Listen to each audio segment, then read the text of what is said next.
Avanzamos con más noticias porque Bogotá será una de las 300 ciudades que participarán en el foro o en el Fondo de Juventud y Acción Climática liderada por Bloomberg en pro del cambio climático. Miguel Porras, feliz mañana. Más detalles sobre esta noticia. Carlos, feliz mañana para usted y para todos nuestros televidentes. Así es, la capital se une a este grupo selecto de ciudades en donde se van a participar por diferentes reuniones y fondos de desarrollo juveniles en pro del medio ambiente.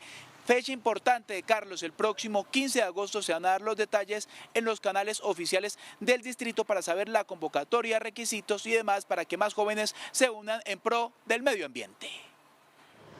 Bogotá fue seleccionada para integrar el Youth Climate Action Fund, una iniciativa internacional de Bloomberg Philanthropies que fortalece a los gobiernos locales para impulsar soluciones frente al cambio climático. Esta es una iniciativa que va a respaldar financiera y técnicamente iniciativas de jóvenes entre los 15 y los 24 años que presenten soluciones para la adaptación al cambio climático.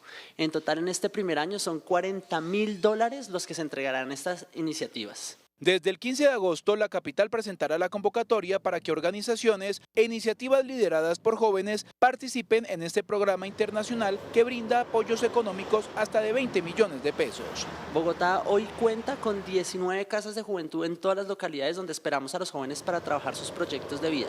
El año pasado trabajamos con más de 38.000 jóvenes y este año estamos esperando alcanzar la meta de 43.000 jóvenes donde podemos acompañarlos en proyectos productivos de empleo, emprendimiento, educación. Bogotá tiene la oportunidad de consolidarse como referente internacional de conservación y transformación ambiental. Bogotá es una de las grandes ciudades del mundo que todavía tiene un ecosistema de humedales.